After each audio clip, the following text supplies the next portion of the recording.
بسم الله الرحمن الرحيم قل هو الله أحد الله الصمد لم يلد ولم يولد ولم يكن له كفوا أحد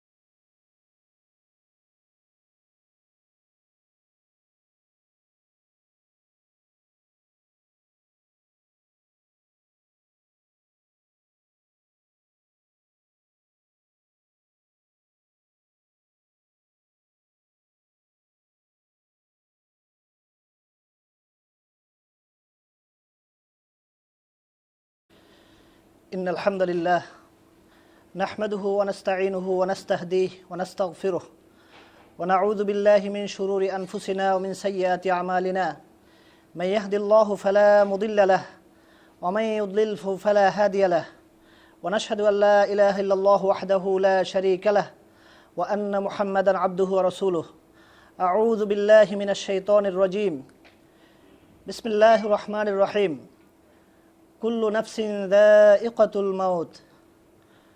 প্রাণপ্রিয় মুসলমান ভাই ও বোনেরা, আল্লাহ রাব্বুল আলামিনের শুকরিয়া যে তিনি আমাদেরকে আজকে একটি গুরুত্বপূর্ণ কর্মসূচি বাস্তবায়ন করার তৌফিক দান করেছেন। আর সেটা হলো যে মানুষের সবচাইতে গুরুত্বপূর্ণ এবং অন্যতম মৌলিক অধিকার যে তার মৃত্যুর পরবর্তী একটি সুস্থ, সহিহ এবং সঠিক পদ্ধতিতে দুনিয়া থেকে বিদায় নেয়া।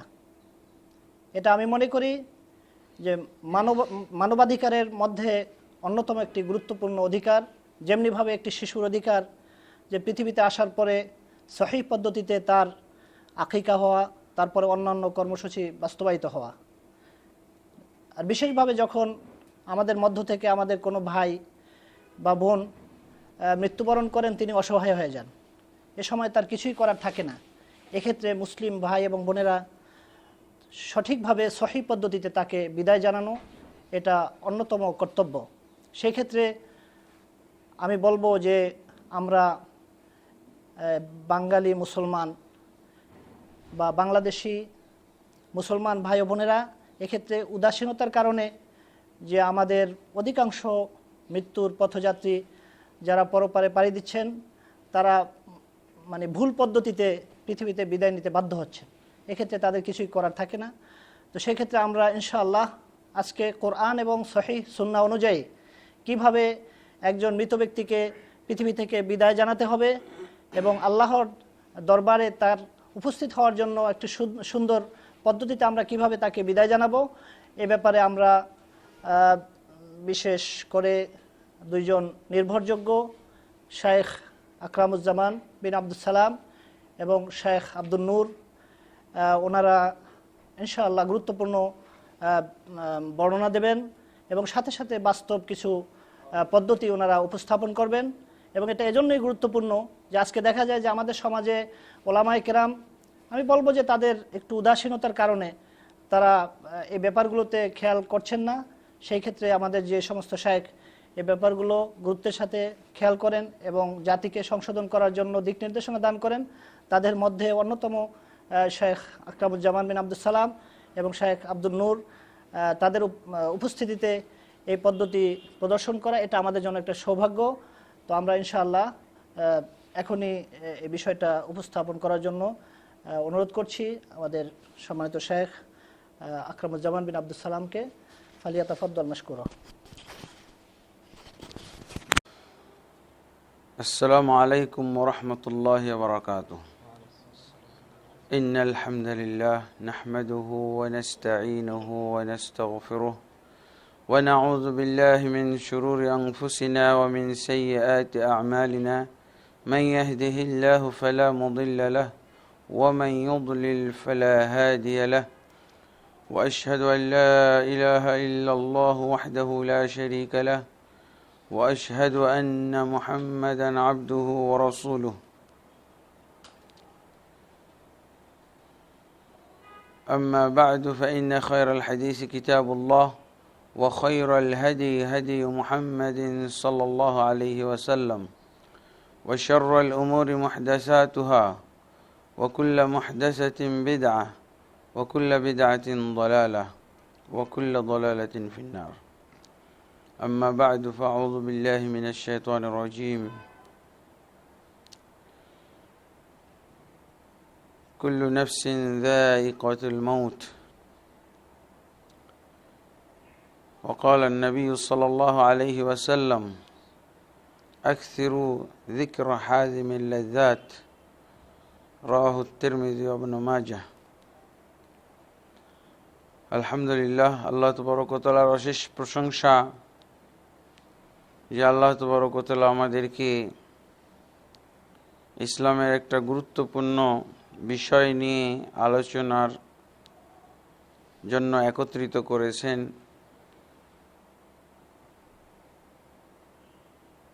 গুলশানের একটি বাসায়, একজন দ্বীনী বোনের বাসায়। বিষয়টি হচ্ছে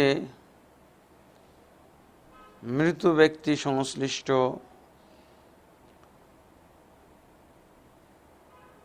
আল্লাহ তাবারক ওয়া তাআলা যত মখলুক সৃষ্টি করেছেন, যার প্রাণ তিনি দিয়েছেন, রূহ দিয়েছেন, তার আল্লাহ তাবারক ওয়া তাআলা একটা নির্দিষ্ট সময়ে তার রূহকে কবজ করেন। তার সময় শেষ হয়ে গেলে তাকে আল্লাহ তাবারক ওয়া তাআলা মৃত্যু দান করেন এবং এভাবে আল্লাহ তাবারক ওয়া তাআলা হায়াত মৌতের মালিক। এবং আল্লাহ তাবারক ওয়া তাআলা এই ব্যাপারে বলছেন কুল্লু নাফসিন যায়িকাতুল মাউত, প্রত্যেকটা নফস, প্রত্যেকটা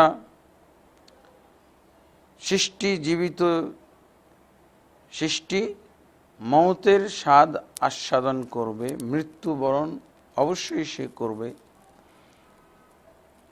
রাসূলুল্লাহ সাল্লাল্লাহু আলাইহি ওয়াসাল্লাম আমাদেরকে বলেছেন আকসিরু যিকরা হাযিমিল লাযযাত, তোমরা বেশি বেশি করে স্মরণ করো দুনিয়ার বিভিন্ন আনন্দ উপভোগ কর্তনকারী, আনন্দ উপভোগ যে সুযোগ কেটে ফেলে তাকে তোমরা বেশি বেশি স্মরণ করো, অর্থাৎ মৃত্যুকে স্মরণ করো। তো আমাদের জীবনের অনেকগুলো পদক্ষেপ আছে, অনেকগুলো স্তর আছে। এক সময় আমরা আসমান জমিন সৃষ্টি হওয়ারও 50 বছর আগে ছিলাম। এরপরে আদম আলাইহিসসালাতু ওয়াসসালামকে সৃষ্টি করা হলো। তার পৃষ্ঠদেশ থেকে আমাদের সকলকে বের করে আল্লাহ তাবারক ওয়া তাআলা তার রুবুবিয়তের, তার তাওহীদের স্বীকৃতি নিয়েছিলেন। এরপর পর্যায়ক্রমে আমরা মা বাবার মাধ্যমে দুনিয়াতে আসি এবং মৃত্যুবরণ করি। দুনিয়াতে আসার পর জন্ম নেওয়ার পর বা পূর্ব থেকে যেমন ইসলামের কিছু বিধান আমাদের জানতে হয়, ইসলামের বিধান প্রযোজ্য হয়। শিশু অবস্থায় কি হবে, তারপরে বড় হলে কি হবে, ব্যক্তি জীবনে ইসলামের কি নিয়ম কানুন আমাদের জন্য রয়েছে, পারিবারিক জীবনে কি কি নিয়ম কানুন রয়েছে, তারপরে আমাদের সামাজিক জীবনে, রাষ্ট্রীয় জীবনে কি কি নিয়ম কানুন আছে, এগুলো যেমন ইসলাম বলেছে, ঠিক মৃত্যু সংশ্লিষ্ট কিছু নিয়ম কানুন ইসলাম আমাদেরকে দান করেছে। শুধু জীবিত অবস্থায় কি করণীয় বর্জনীয় এগুলো আমাদের জানলে চলবে না, মৃত্যু সংশ্লিষ্ট এবং মৃত্যু পরবর্তী বিষয়গুলো আমাদের জানতে হবে। তা আমরা যেহেতু আজকে মৃত ব্যক্তি কেন্দ্রিক আলোচনাই হবে এবং তার শেষ আমরা বিদায় কিভাবে জানাবো, মৃত্যুবরণ করলে এই বিষয়গুলোর বিভিন্ন অবস্থা, বিভিন্ন পর্যায় পদক্ষেপ আছে, এগুলো আমরা আজকে যেমন কিছু আলোচনাও করব, তার পাশাপাশি আমরা বাস্তবে দেখানোর চেষ্টা করব ইনশাআল্লাহ। বিশুদ্ধভাবে কিভাবে আমরা একজন মৃত ব্যক্তির করণীয় বিষয়গুলো পালন করব এবং যে সমস্ত বিষয় আমাদের জন্য বর্জনীয় সেগুলো কিভাবে চিহ্নিত করব। আসলে মৃত ব্যক্তির অবস্থা যদি আমরা দেখতে যাই, বেশ কয়েকটা অবস্থা পার হন একজন মৃত ব্যক্তি। আমরা মানুষ বলতেই তো মরণশীল, মরবে। বিভিন্ন ধর্মে বিভিন্ন নিয়মকানুন আছে, তাদের সেটা নিজস্ব নিয়মকানুন, কিন্তু মুসলিমরা যেই নিয়মকানুন ফলো করে সেটা হলো আল্লাহর দেওয়া নিয়ম, রাসূলুল্লাহ সাল্লাল্লাহু আলাইহি ওয়াসাল্লামের দিয়ে যাওয়া নিয়ম। এটাই আমাদেরকে পালন করতে হবে। তো মৃত ব্যক্তির কিছু পূর্ব অবস্থা আছে, যেমন অসুস্থ হয়। মৃত ব্যক্তির প্রথম অবস্থা, খুব কম অবস্থা আছে স্বাভাবিকভাবে মানুষ মারা গেল, এগুলো পাওয়া যায়, এই অবস্থাগুলো আছে। হঠাৎ ঘুম থেকে আর উঠে নাই, সুস্থ মানুষ ঘুম থেকে উঠে নাই। সুস্থ মানুষ বাড়ি থেকে বের হলো, রাস্তায় গাড়ির চাকায় পিষ্ট হয়ে মারা গেল, কোনো অসুখ বিসুখ ছিল না। কিন্তু সাধারণত আমরা যেটা দেখি যে মৃত্যুর একটা পূর্বাভাস। পূর্বাভাসটা কি? তার রোগ ব্যাধি। আমাদের নবী মুহাম্মদুর রাসূলুল্লাহ সাল্লাল্লাহু আলাইহি ওয়াসাল্লাম তিনি মৃত্যুশয্যায় রোগাক্রান্ত অবস্থায় কয়েকদিন ছিলেন। আবু বকর রাদিয়াল্লাহু আনহু তাই ছিলেন। ওমর ইবনুল খাত্তাব রাদিয়াল্লাহু আনহু তো ছুরিকাহত হলেন, ছুরিকাঘাতে উনি আহত হয়ে কয়েকদিন থাকার পর মৃত্যুবরণ করলেন। এভাবে দেখা যায় যে স্বাভাবিকভাবে আমরা দেখি কোনো ব্যক্তি অসুস্থ হয়ে কয়েকদিন যাবৎ রোগাক্রান্ত থেকে মারা যান, এটি সাধারণত হয়ে থাকে। তো ইসলাম এখানে রোগ ব্যাধিতে আক্রান্ত হওয়া, অসুস্থ হওয়া থেকে কিন্তু বিভিন্ন নিয়ম কানুন দিয়ে দিয়েছে। অসুস্থ ব্যক্তিকে দেখতে যাওয়ার প্রতি বেশ তাগিদ দিয়েছে, গুরুত্ব আরোপ করেছে এবং তার ফজিলত বর্ণনা করা হয়েছে। তারপরে অসুস্থ ব্যক্তির যখন তার কাছে মালাকুল মউত আসে, তখন সেই একটা অবস্থা, একটা হলো অসুস্থ অবস্থা, আর অসুস্থ হতে হতে তার অবস্থা অবনতি যখন হচ্ছে, তখন ওই অবস্থাটাকে আরবি ভাষায় বা কোরআন হাদিসের ভাষায় বলা হয় মুহতাদার, মানে মালাকুল মউত উপস্থিত হওয়ার অবস্থা। অসুস্থ অবস্থা থেকে এখন কি মালাকুল মউতের সাথে তার সাক্ষাৎ হবে, এমন অবস্থা। তো আমরা তো অসুস্থ অবস্থায় এসে তার জন্য দোয়া করব, তাকে আমরা সান্ত্বনা দিব। আর ওই সময় যখন সে অসুস্থ অবস্থায় মুহতাদার হচ্ছে, মুহতাদার মানে মালাকুল মউত সে দেখতেছে, মুমূর্ষু অবস্থা আসার একেবারে সময় ঘনীভূত, এই সময়ে আমাদের কিছু করণীয় আছে। এই সময় দেখা যায় যে কেউ কেউ হয়তো তার কথা বন্ধ হয়ে গেছে। মুহতাজার মুমূর্ষু অবস্থা বোঝা যায় যে সে কখনো কি বলে জ্ঞান হারিয়ে ফেলছে, তার মুখ দিয়ে গড়গড়া উঠতেছে, পানি দিচ্ছেন তো ওগুলো কেমন গড়গড়া শব্দ করে বের হয়ে চলে আসতেছে। কখনো আপনি দেখতেছেন যে সে তাকাচ্ছে, আসমানের দিকে যেন তাকাচ্ছে। এগুলো হলো কিছু আলামত যে এখনই তার মৃত্যু ঘটবে। তার শরীর ঠান্ডা হয়ে আসছে, নিস্তেজ হয়ে মানে গায়ে হাত দিলেও ঠিক যেন বরফের মতো ঠান্ডা। এই সময় আমাদের কিছু করণীয়, এটা খুবই গুরুত্বপূর্ণ। রাসূলুল্লাহ সাল্লাল্লাহু আলাইহি ওয়াসাল্লাম বলছেন যে লাক্কিনু মাউতাকুম লা ইলাহা ইল্লাল্লাহ, যারা উপস্থিত থাকবে তারা তালকিন দিবে মৃত ব্যক্তিকে লা ইলাহা ইল্লাল্লাহ। তাকে লা ইলাহা ইল্লাল্লাহ জোর করে পড়ানো না, বলো লা ইলাহা ইল্লাল্লাহ, বলো লা ইলাহা ইল্লাল্লাহ, এটা না, বরং লা ইলাহা ইল্লাল্লাহ তার সামনে ব্যাপকভাবে সবাই উচ্চারণ করবে। এর উচ্চারণে শুনে যখন তার হুঁশ থাকবে তখন সেও বলে ফেলবে। তার মুখ দিয়ে যদি লা ইলাহা ইল্লাল্লাহ বের হয় তাহলে এটা বিরাট একটা মানে সুন্দর পরিবেশে তার জীবন ত্যাগ করা বা তার রূহ কবজ হওয়া। রাসূলুল্লাহ সাল্লাল্লাহু আলাইহি ওয়াসাল্লাম বলছেন মান কানা আখিরু কালামি লা ইলাহা ইল্লাল্লাহ দাখালাল জান্নাহ, যার শেষ কথা হবে লা ইলাহা ইল্লাল্লাহ সে জান্নাতে প্রবেশ করবে। তো এই জন্য একটা প্রচেষ্টা। আরও কিছু হাদিস আছে, তোমরা কোরআন তেলাওয়াত করো, সূরা ইয়াসিন তেলাওয়াত করো। অনেকে মাদ্রাসার ছাত্র নিয়ে আসে, হুজুর নিয়ে এসে কোরআন তেলাওয়াতে লাগিয়ে দেয়। এই হাদিসগুলো একটাও সহি নয়। শুধুমাত্র লা ইলাহা ইল্লাল্লাহর তালকিন। তালকিন মানে তাকে লা ইলাহা ইল্লাল্লাহ স্মরণ করানো, যাতে আপনার উচ্চারণের সাথে সাথে সে উচ্চারণ করে।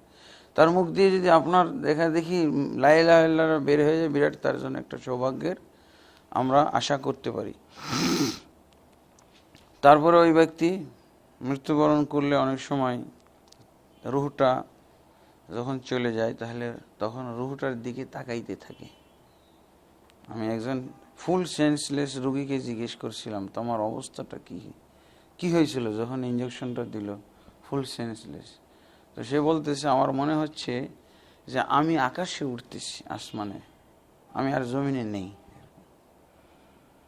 তো সেদিকে দেখে, তখন ওই সময় দেখা যায় যে চোখগুলো সে বড় বড় করে দেখতে আসে, এই সময় রূহ বেরিয়ে চলে গেছে, তো চোখটা আর বন্ধ হয় না। তো ওই সময় বন্ধ করে দেওয়া উচিত, যারা ওখানে উপস্থিত থাকবে টিপে বন্ধ করে দিবে। অনেক সময় দেখা যায় অসচেতন লোকেরা থাকার কারণে দেখা যায় যখন ওই মৃত ব্যক্তির লাশটা শক্ত হয়ে যায় তখন আর কিন্তু চোখ বন্ধ হবে না। তো ওইটা একটা বন্ধ করে দেওয়া উচিত। এবং অনেক সময় হা করে থাকে, তো ওই হাটাও বন্ধ করে দেওয়া উচিত, মুখটা। অনেক সময় দেখা যায় যে যেমন মৃত ব্যক্তি ছটপট করে, যে অবস্থায় সে হাতটা করেছিল, পাটা যে অবস্থায় রেখেছিল ওই অবস্থায় তার রুহটা বেরিয়ে গেছে, ওটা সোজা করে দেওয়া উচিত। এবং তাকে একটা চাদর দিয়ে ঢেকে দেওয়া উচিত ওই সময়। এরপর কোনো দেরি করা উচিত নয়। যখন তার রুহটা বের হয়ে গেছে ওই সময় কিছু আতর সুগন্ধি এগুলো ছিটিয়ে দেওয়া, এটা একটা ভালো। আর তার জন্য দোয়া তো চলবেই। মৃত ব্যক্তি যখন তার রুহ চলে গেল তখন থেকে মৃত ব্যক্তির জন্য দোয়া, যেই তাকে দেখবে সেই তার জন্য দোয়া করবে। এবং হ্যাঁ, তো এটা সবাই শেষ সাক্ষাৎ করতে আসতে পারে, শেষ সাক্ষাতের সময় দোয়া করবে। মহব্বতের পাত্র হলে কপালে চুমু দিতে পারে, যেমন আবু বকর রাদিয়াল্লাহু আনহু আল্লাহ রাসূল সাল্লাল্লাহু আলাইহি ওয়াসাল্লামকে দিয়েছিলেন। এটার একটা প্রচলন আছে ইসলামে। এরপরে কোনো কালক্ষেপণ না করে পরবর্তী যে স্টেপগুলো আছে, একটা হলো রোগী অবস্থা, একটা হলো মুমূর্ষু অবস্থা, এরপরে অবস্থা তার আসবে তাকে গোসল দেওয়ানো,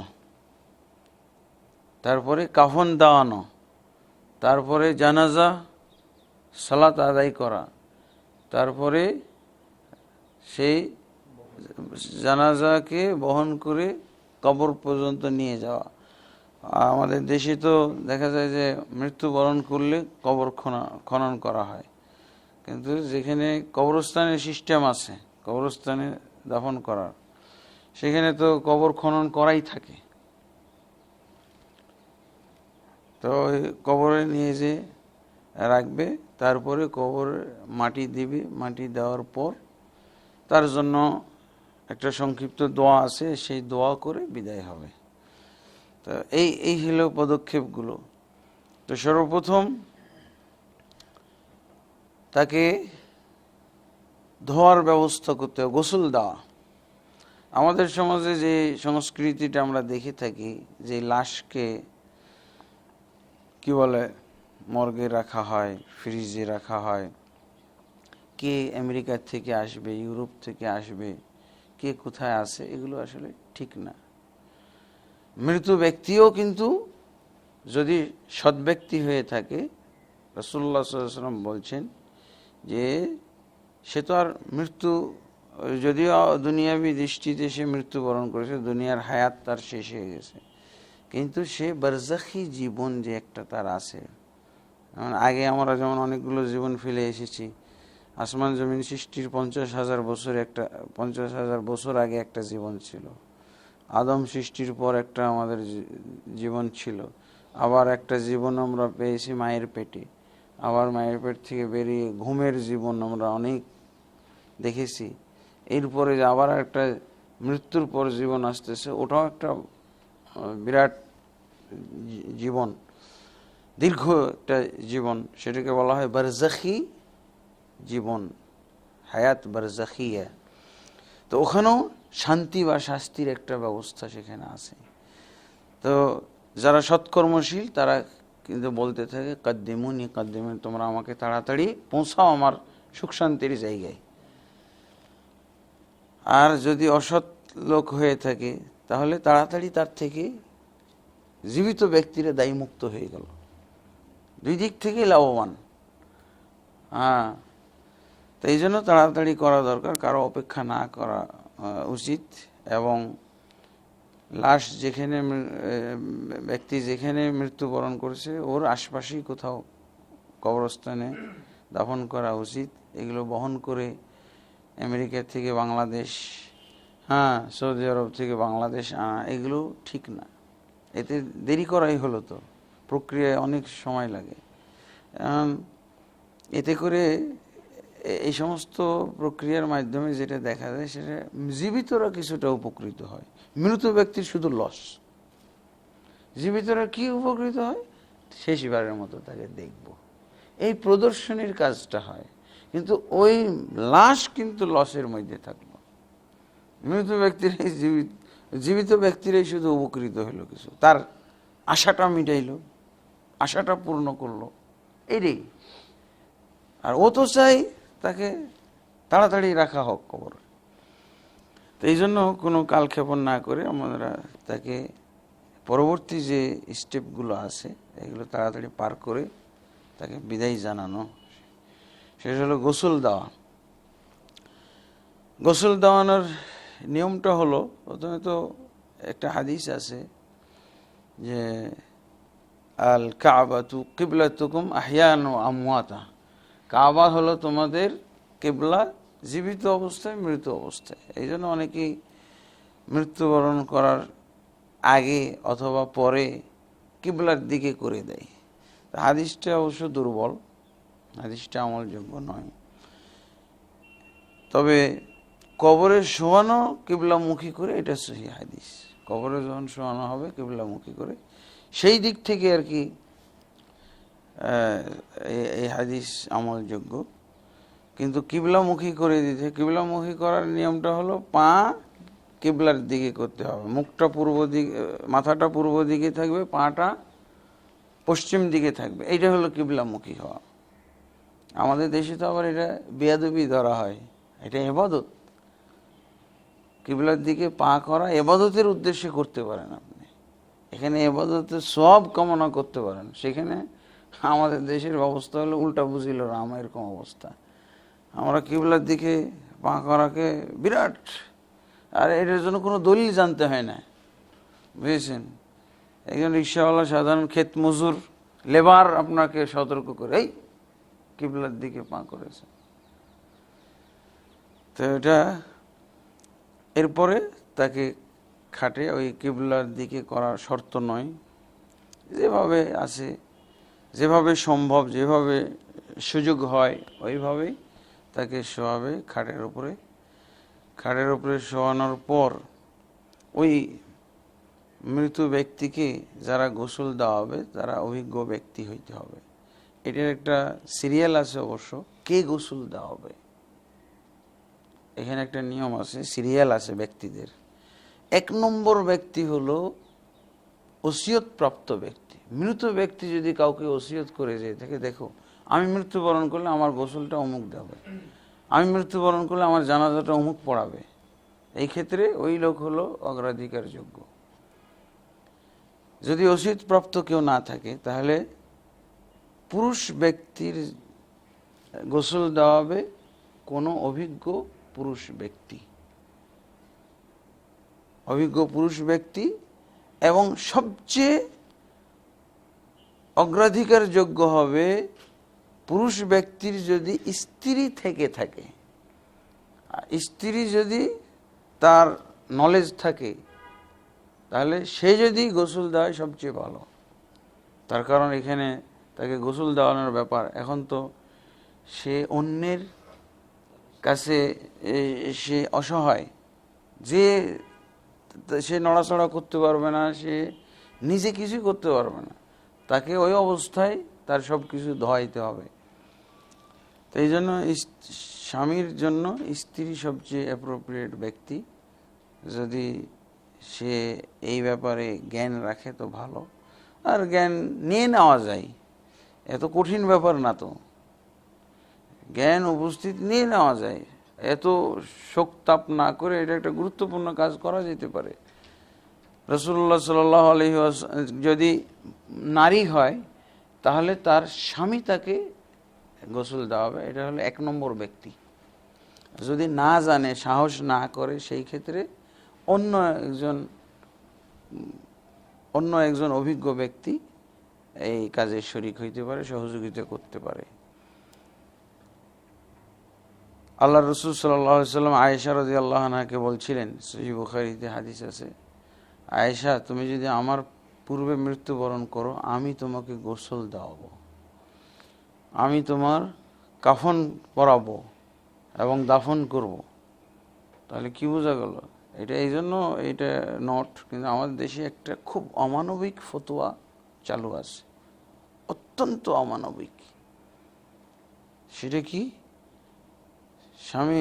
স্বামী মারা গেলে আর স্ত্রীকে দেখতে দেওয়া যাবে না, স্ত্রীর পর্দা ফরজ হয়ে গেল।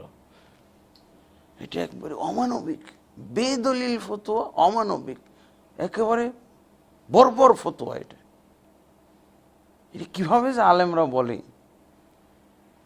খুবই আশ্চর্য হয়, কোনো দলিল এদের কাছে নাই এবং বর্বরতম ফতোয়া এটা। এই সময় তাকে আগে টেনে নিয়ে যায়, স্বামীকে দেখতে দেওয়া যাবে না।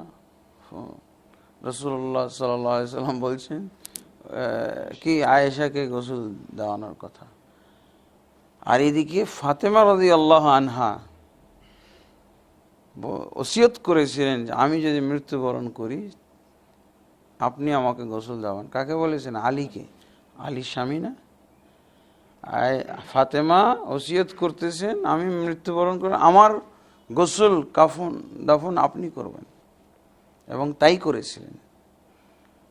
আয়েশার ক্ষেত্রে তো এটা হয় না, আল্লাহ রসুলই আগে মারা গেছিলেন, কিন্তু ফাতেমার ক্ষেত্রে এটা দেখা গেল বাস্তবায়িত হয়েছে। আলী রাদিয়াল্লাহু আগেই ফাতেমা রাদিয়াল্লাহু মৃত্যুবরণ করলেন, আলী রাদিয়াল্লাহু গোসল দিয়েছিলেন। এই হাদিসগুলো কি তাদের চোখে পড়ে না? আর এই অমানবিক মাসলাটাকে মাযহাব বানিয়েছি। আপনি যদি মাযহাব চান তো এরকম করেন, দেখতে দেওয়া যাবে না। এই মাযহাবের কি দরকার আমার?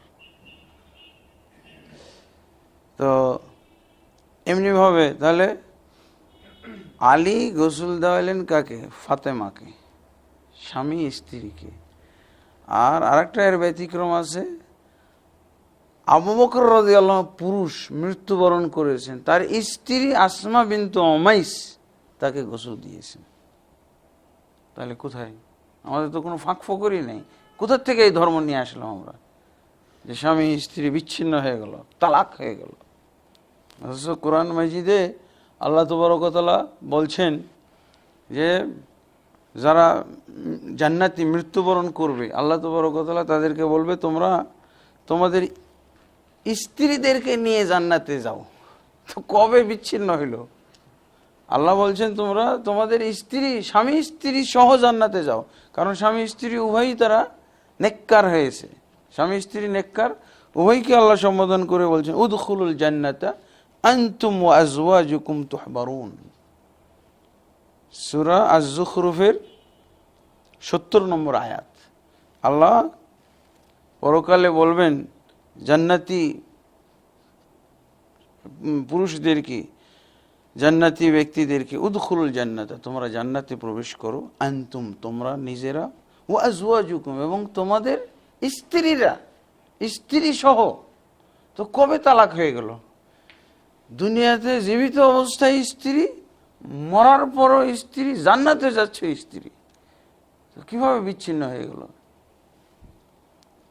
তুহবারুন, তোমরা আনন্দিত হও, খুশি হও। তো জান্নাতে স্বামী স্ত্রী যদি একত্র হইতে পারে, খুশির ব্যাপার না? অবশ্যই খুশি হবে। তো আমাদের মৌলভী সাহেবরা এরকম বিচ্ছিন্ন করে দেন। আর তারপরে যদি স্বামী স্ত্রীর মধ্যে বিচ্ছেদ ঘটে গেল, তো ওয়ারিস হয় কি করে? মিরাজটা আবার ঠিকই নেই, স্বামীর মিরাজ নিচ্ছে স্ত্রী, স্ত্রীর মিরাজ নিচ্ছে স্বামী। তো এগুলো অমানবিক ফতোয়া। তো এটা হলো, এরপরে স্ত্রী স্বামীর পরে যে কোনো অভিজ্ঞ ব্যক্তি এলাকার এবং নেককার ব্যক্তি, আমানতদার ব্যক্তি, পরেশগার আমানতদার হইতে হবে। তার কারণ সে লাশ ধোয়াইতে যে অনেক কিছু দেখতে পারে, তার শারীরিক অনেক অবস্থা সে জেনে যেতে পারে। এগুলো আমানতদার না হলে তো প্রচার করে বেড়াবে। এজন্য দিনদার আমানতদার অভিজ্ঞ ব্যক্তি গোসল দেওয়া হবে। গোসল দেওয়ার নিয়মটা হলো, তাকে আগে একটু বসাবে, বসিয়ে তার পেটটা চেপে চেপে যদি কিছু বের হওয়ার থাকে, মানে বের হওয়ার উপক্রম এমন কিছু, হ্যাঁ ধরেন তার কি বলে তার পায়খানার দ্বার দিয়ে, প্রস্রাবের দ্বার দিয়ে কিছু বের হওয়ার উপক্রম থেকে থাকলে এই চাপের মধ্যে দিয়ে বেরিয়ে যাবে। ওটা বেরিয়ে যাওয়ার পর সেটা এই পানি ঢালবে। পানি ঢাললে আবার কেউ কেউ মনে করেন যে আগেই তার এই যে লজ্জাস্থানের উপরে পানি ঢেলে তারপরে যাতে ভিজে যায় জায়গাগুলো, হ্যাঁ ভিজে গেলে এরপরে যদি পেটটা চাপ দেওয়া হয় তাহলে ওইটা আর তার গায়ের সাথে, চামড়ার সাথে লেগে থাকবে না, ওটা আলগা হয়ে থাকবে। আবার পানি ঢাললে সহজেই চলে যাবে। তো এইটা প্রথমে কাজ করাবে। এরপরে তাকে উজু করাবে।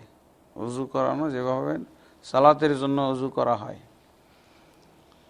আবার এখানে কেউ কেউ এরকম কথা বলেছেন যে তার যেমনভাবে পেটের কি বলে বের হওয়ার উপক্রম কিছু ময়লা, প্রস্রাব পায়খানা বের হওয়ার থাকলে বেরিয়ে যাবে। এর পাশাপাশি কেউ কেউ এরকম মনে করেন তার লোম টোম, নখ কেটে ফেলা, হ্যাঁ নখ কেটে ফেলে দেওয়া যায়। তারপরে বগলের লোম এটা ফেলা যায়। তারপরও অনেক আলেম ওনারা বলছেন যে এগুলোর দরকার নেই। আর বিশেষভাবে গুপ্তাঙ্গের কোনো কিছুই ফেলতে পারবে না, সেটার ব্যাপারে কোনো মানে হাদিসও নাই এবং অনুমতিও নাই। কারণ তার কি বলে আওরাত, তার গোপনীয়তা আমাদের বজায় রাখতে হবে, তার যেন গোপনাঙ্গ প্রদর্শিত না হয় সেদিকে খেয়াল রাখতে হবে। তো তো এর আগে ওই যে পেটের উপরে একটা তয়লা, রঙিন হলে বেশি ভালো হয়, তয়লা তার রেখে নিয়ে তারপরে এই তাকে উঠাবে, বসাবে, চাপ দিবে, যদি কোনো ময়লা লাগে তাহলে সেটা। এই প্রক্রিয়াটা হলো কাপড় আগে একটা তার কোমরের উপরে হাঁটু থেকে নাভি বা নাভির উপর পর্যন্ত একটা প্রশস্ত চওড়া তয়লা বা কাপড়, রঙিন কাপড় রেখে তারপর খুলে ফেলবে তার পুরা শরীরের জামা। হ্যাঁ, এখানে আরেকটা প্রক্রিয়ার কথা বলা হয়েছিল, তার এই যে অঙ্গ প্রত্যঙ্গগুলো আরেকবার একটু গোসলের আগে একটু চেক করে নেবে শক্ত আছে নাকি, শক্ত থাকলে ওগুলোকে একটু ফ্রি করে নেবে যাতে গোসল দেওয়ার সময় কড়া না হয়ে থাকে। এরপর চাপ দিয়ে তারপর পানি ঢেলে দিল, আর ওই হাত মোজা যেগুলো আছে এগুলো উপরে নিয়ে কাজ করলে বেশি ভালো। অন্যথায় কটন কাপড় আছে না, ওগুলো পেঁচে তারপরে তখন ওটা পরিষ্কার করে দিল, ওই যে চাপ দেওয়া হয়েছে কিছু বের হয়েছে কিনা সেটা ওই কটন হাতে পেঁচে তারপরে ওটা পরিষ্কার করে দেওয়া হলো, পানি ঢেলে দেওয়া হলো, আলহামদুলিল্লাহ। তারপর তো এবার নিশ্চিত যে আর কোনো ময়লা বের হবে না। এখন তাকে ওযু করাইতে হবে নামাজের মতো করে। প্রথমে হাত ধোয়ানো, এটা বাইরে হইতে পারে, একত্র করেও হইতে পারে। দুইটা হাত তো দুই সাইডে থাকে, আর দুই হাতকে এই তার কোমরের উপরে নিয়ে এভাবে, এতে করে তার শরীরটাও ভিজলো, প্লাস তার মানে এই প্রথম অঙ্গ যেটা আর কি কবজি পর্যন্ত হাত ধোয়ানো, এইটাও হলো। তারপরে কুলি, এর হাত ধোয়ার পর তো কুলি করার ব্যাপার আছে। তো মৃত ব্যক্তি তো আর কুলি করতে পারবে না, কুলকুচি করা তার পক্ষে সম্ভব না। তো ভিজা হাত দিয়ে বা ভিজা ন্যাকড়া দিয়ে তাকে মুছে দেবে শুধু, সেটাই কুলি করা হয়ে গেল। নাকে একটু ভিজা আঙ্গুল দিয়ে অথবা ন্যাকড়া দিয়ে মুছে দেবে নাকের ছিদ্রগুলো। তারপর চেহারা ধোয়াই দিবে, তারপরে হাত কোনোই পর্যন্ত ধোয়াবে, ডান হাত বাম হাত যেভাবে উজু করি আর কি। এরপর মাসে করাইলো, তারপরে ডান পা বাম পা ধোয়ানো হলো। এরপর ধোয়ানোর সিরিয়াল হলো নিয়মটা যে তার মাথা পুরোটা এবার ধুয়ে দিলাম পানি দিয়ে ধুয়ে দেওয়ার পর এরপরে আসবে তার শরীরের ডান পাশের উপর অংশ ধুইলাম। উপর অংশ ডান পাশ ধোয়ার সাথে সাথে বাম পাশেরও উপর অংশ আমি পুরোটা ধুয়ে ফেলবো। আগে ডান পাশ, তারপরে বাম পাশের উপর অংশ ধুয়ে ফেললাম। এরপর আমি তাকে কাত করব। বাম দিকে কাত করলে কি, তার পিঠের উপরে তখন আমি পানি ঢালবো, তার পিঠের উপরে একবার পা পর্যন্ত ডান দিক আমি ধুয়ে ফেললাম। তারপর যেহেতু বাম পাশও ধোয়া হয়ে গেছে সাথে সাথে, কিন্তু বাম পাশের পিঠের দিক বাকি, তখন এই পাশে এসে আবার আমি বাম পাশ ধুবো এবং ধোয়ার পর আবার তাকে ডান পাশের দিকে কাত করিয়ে আবার তার ডান পাশের পিঠ এবং পা পর্যন্ত পুরো ধোয়াবো। এই হলো প্রথমবার ধোয়া। প্রথমবার নর্মাল শুধু পানি দিয়ে ধোয়া। এরপরে নিয়ম আছে বড়ই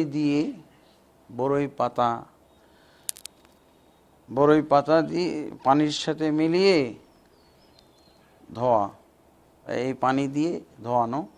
এটা হয় আল্লাহ রসুল সাল্লাল্লাহু আলাইহি ওয়াসাল্লাম বলেছেন, আগসিলুহু বিমাইন ওয়া সিদরিন, তোমরা একে পানি এবং বড়ই পাতা দিয়ে গোসল দাও। তাহলে প্রথমে পানি দিয়ে তারপর বড়ই পাতা দিয়ে। এখন বড়ই পাতার এগুলো পাওয়া যায়, গোড়া পাওয়া যায়, হ্যাঁ, যেমন মেহেন্দির গোড়া পাওয়া যায়, এরকম বড়ই পাতার গোড়া পাওয়া যায়। এটা পানিতে ঢেলে মিক্স করে দেখা যায় যে ফেনা হয়, ঠিক যেমন ওই সাবানের ফেনা হয় এরকম ফেনা। এই ফেনাটা আমরা মাথায় ধুইতে পারি, মাথাতে দিয়ে। তারপর আমরা ঠিক ওইভাবে যেভাবে নর্মাল পানি দিয়ে ধুয়েছিলাম, যেই সিরিয়ালে যেই নিয়মে, এইভাবে বরই পাতার পানি মেশানো পানি দিয়ে ধোবো। যদি কেউ বরই পাতা না পায় তাহলে এই স্থানে কি করবে, এই স্থলে সাবান লাগাবে। সাবান দিয়ে ধোয়া হলো।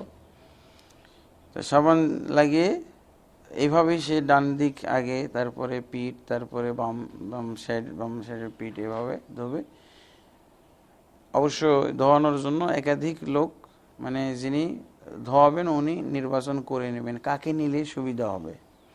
আর ওই ধোয়ানোর জায়গায় যেন বেশি মানুষের কোনো ভিড় না হয়। এটা তো কোনো মানে প্রদর্শনীর জায়গা না, এটা যত গোপনীয়তা রক্ষা করে সম্ভব সেটা করতে হবে। এরপরে আসলো, তারপর নর্মাল পানি দিয়ে আবার ধুয়ে ফেললো। সাবান লাগা পানি তো আর থাকবে না, ওটা আবার সাবানের ফেনাটাও যেতে হবে। পরিষ্কার পরিচ্ছন্ন যখন হয়ে গেল, তখন লাস্টের দিকে আবার কর্ফুর মেশানো পানি। কর্ফুর এর মধ্যে একটা সুগন্ধি আছে, তারপরে শরীরটাকে শুকায় এবং এই লাশের অনেকটা এই লংজিভিটিও আনে কর্ফুর দিয়ে করলে, এবং পোকামাকড় আসতে পারে না। যখন প্রাণহীন দেহ থাকে তখন কিন্তু পোকামাকড়, একটা পিঁপড়া টিপড়া, এগুলো সব আক্রমণ করতে আসে।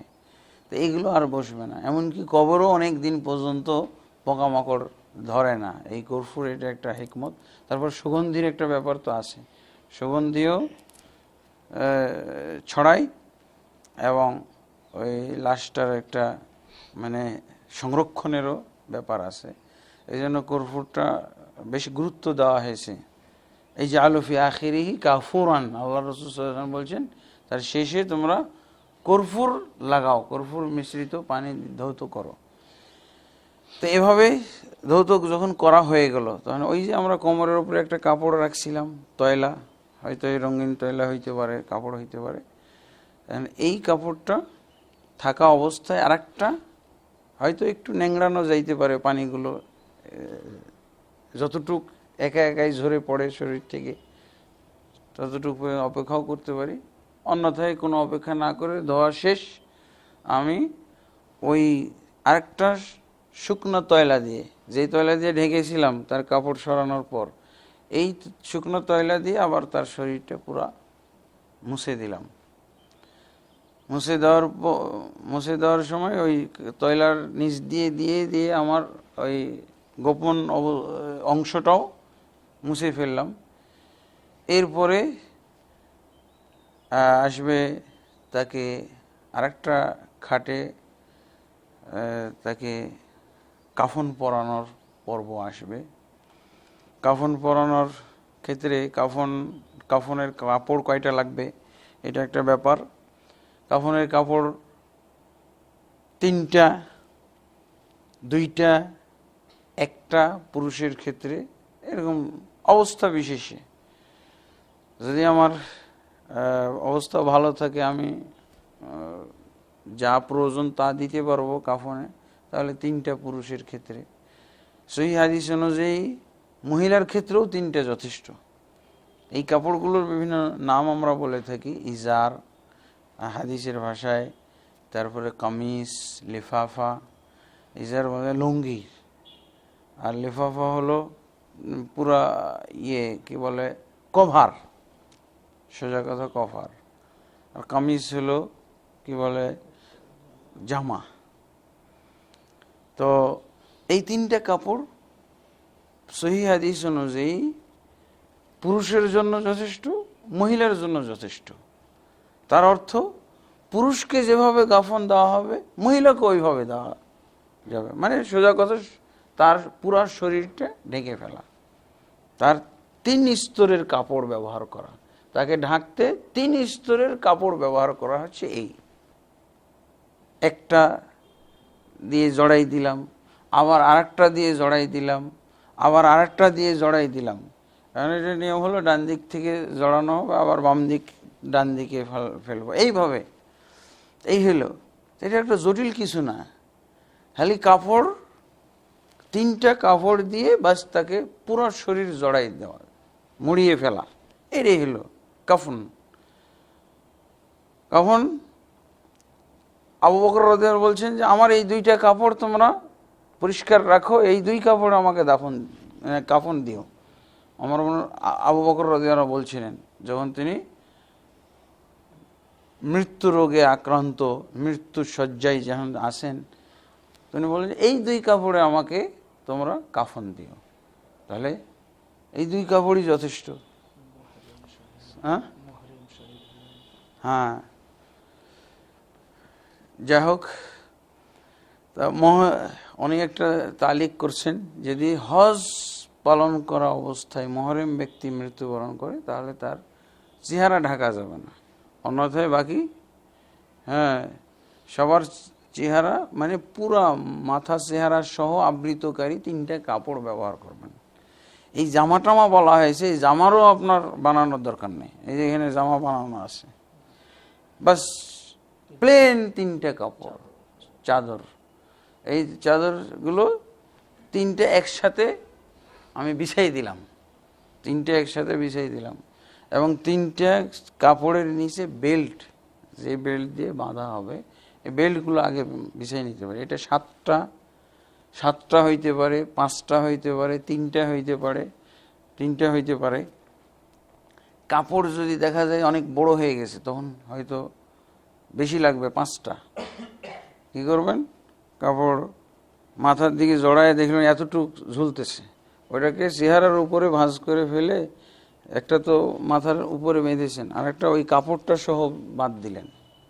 এইভাবে ঠিক পায়ের দিক থেকেও কাপড় বেড়ে অনেক বৃদ্ধি দেখা যাচ্ছে, ওইটাকে আপনি মোড়ায় করলেন, পায়ের মাথায় একটা বাদ দিলেন, আর ওই কাপড়টা সহ আর একটা বাদ দিলেন, আজ মাঝখানে একটা দিলেন, 5টা হয়ে গেল।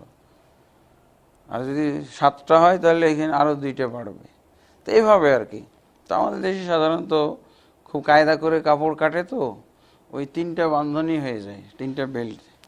তো এইভাবে আর কি, আলহামদুলিল্লাহ। আর মহিলার ক্ষেত্রে যেটা একটা জয়ীফ হাদিস পাওয়া যায়, মহিলার ক্ষেত্রে 5 কাপড়, এটা অবশ্য ব্যাপকভাবে আমল হয় আমাদের দেশে। তো এটা ছাড়া জানেই না মহিলাদের 5 কাপড় লাগে।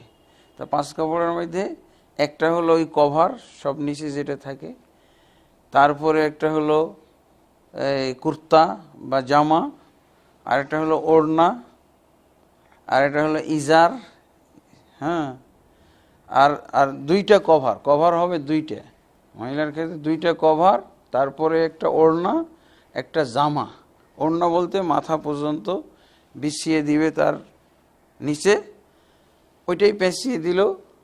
আর জামাটা অনেক সময় জামার মতো করে এরকম কাটা ফাড়া থাকে, গলা তৈরি করা হয়, হাত থাকে না। কিন্তু এইভাবে যেমন অনেক সময় যে মহিলারা যে তাদের জামার নিচে একটা ওই ঘাম থেকে বাঁচার জন্য একটা জামা পরে নাকি, কামিজ সেমিজ বলে, হ্যাঁ, এই জাতীয় একটা বানানো, ওটা সেলাই ছাড়া, এটাকে বলা হয় কামিজ। এটা একবারে ঘাট থেকে শুরু, গলা থেকে শুরু করে একবারে পা পর্যন্ত থাকবে এরকম। তো এই হলো মহিলার ক্ষেত্রে যদি 5 কাপড় দেয় তার এটা বর্ণনা। এরপরে তো একটার পর একটা উপর থেকে ইজার বলা হয়, যেটা ইজার অর্থ হলো লুঙ্গি, এখান থেকে হয়তো পা পর্যন্ত, নাভি থেকে পা পর্যন্ত, অথবা তার চেয়েও শর্ট হলেও কোনো সমস্যা নাই, শর্ট হলে। আর সর্বক্ষেত্রে একটা সতর্কতামূলক একটা ব্যবস্থা গ্রহণ করার কথা আছে। যখন আমি তাকে কাফন পরাচ্ছি তখন তো কাফন পরাইতে যাচ্ছি, আর আমার চেক করার দরকার নেই, আমি আর চেক করতে যাব না, বুঝেছেন। তার যদি কোনো ময়লা বের হয়ে থাকে, কি বলে গুপ্তাঙ্গ থেকে, গুজ্জুদার থেকে কোনো ময়লা যদি বের হয়ে থাকে, পায়খানা জাতীয় কিছু, তাহলে এটা আর আমার চেক করার দরকার নেই। কি করব সেই ক্ষেত্রে একটা কটন আমি রেখে নিতে পারি, এটাকে আরবি ভাষায় তুব্বান বলা হয়। কটন একটা, এই যে বাচ্চাদেরকে আমরা পড়াই না, এই যে প্রসব পায়খানা যাতে এরকম জাতীয় একটা, তো এদের ক্ষেত্রে না মোটা করে একটা কটনের কাপড় বিছিয়ে রেখে তারপরে করলে, তাহলে যদি কিছু বেরো হয় তাহলে কাফনের কাপড়গুলো ভেদ করে সিক্ত হবে না, রস তার বোঝা যাবে না, কোনো কালার থাকবে, ময়লা বোঝা যাবে না। তো এইটা একটা ব্যবস্থার কথা আছে। তো আলহামদুলিল্লাহ, এরপরে আমরা এভাবে বেল্টগুলো একটার পর একটা তাকে জড়াবো। সব উপরে যেটা আছে, যেমন ইজারটা, আর যদি ধরেন যে আমি ইজার ব্যবহার না করি, 3টা প্লেন লম্বা কাপড়, তাহলে প্রথম কাপড়টা যখন জড়িয়ে দিলাম, জড়ানোর সাথে সাথে ঠিক ওই যে উপরে একটা কাপড় রাখা হয়েছিল না, তার লজ্জাস্থানের উপরে নাভি থেকে হাঁটু পর্যন্ত, প্রথম কাপড় জড়ানো যখন আমি উপরে উঠাই দিলাম, ডান দিক থেকে বাম দিকে কাপড়টা লেপটাই দিলাম, আবার বাম দিক থেকে আমি উঠাবো, উঠানোর পর এক সাইড থেকে ওই তয়লাটা টেনে ফেলবো, তাহলে আর তয়লাটা থাকলো না। এরপরে পর্যায়ক্রমে আমি দ্বিতীয় কাপড়টাও, তারপরে সব নিচেরটাও আমি জড়িয়ে দিলাম। এভাবে জড়িয়ে দেওয়ার পরে যে বাঁধ দেবো, শুধু জড়িয়ে দেওয়ার পর ওই যে বেল্ট রাখা হয়েছে, বেল্ট দিয়ে বাঁধ দেবো, ব্যাস। এরপরে তাকে জানাজার খাটে আমরা সাজাই দেব। জানাজার খাটে সাজিয়ে তার, পুরুষ হলে তার বক্ষ বরাবর দাঁড়াবে ইমাম, এবং মহিলা হলে তার মাঝামাঝি নাভির বরাবর দাঁড়াবে, দাঁড়িয়ে জানাজার সালাত 4 তাকবীরে পড়বে। প্রথম তাকবীরে সূরা ফাতিহা, অন্য একটি ছোট সূরা পড়তে পারে, না পড়লেও অসুবিধা নেই। সানা পড়া নিষিদ্ধ, সানা পড়া যাবে না, সানা পড়ার কথা নাই, শুধু সূরা ফাতিহা এবং কোনো একটা সূরা। তারপরে তাকবীর দিবে, আল্লাহু আকবার বলে দিয়ে দুরুদ পড়বে, দুরুদ ইব্রাহিম। এরপর আবার তাকবীর দিয়ে তার জন্য দোয়া করবে। মৃত ব্যক্তির জন্য কয়েকটা দোয়া আছে, তার মধ্যে একটা হলো আল্লাহ মাগফির হাইয়িনা মাইয়িতিনা, প্রসিদ্ধ দোয়া, এটা হলো সাধারণ সবাইকে জড়িয়ে দোয়া।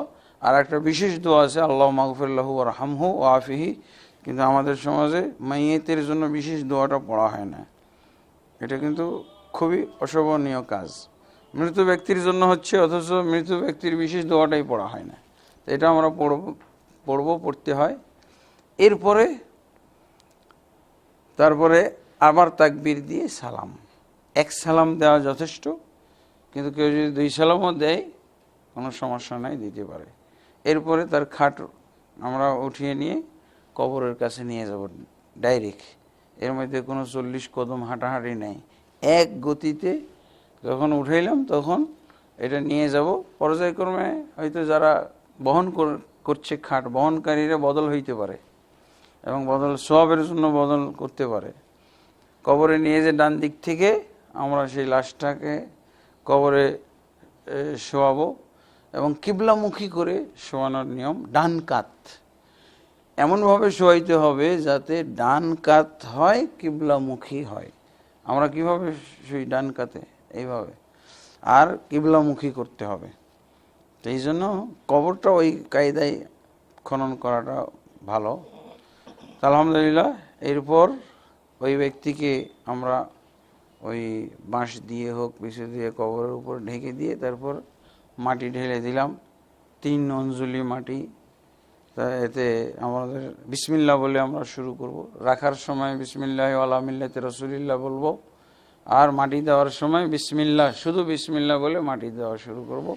মাটি দেওয়া শেষ হয়ে গেল, যার মাটি দেওয়া শেষ সে চলে যাবে।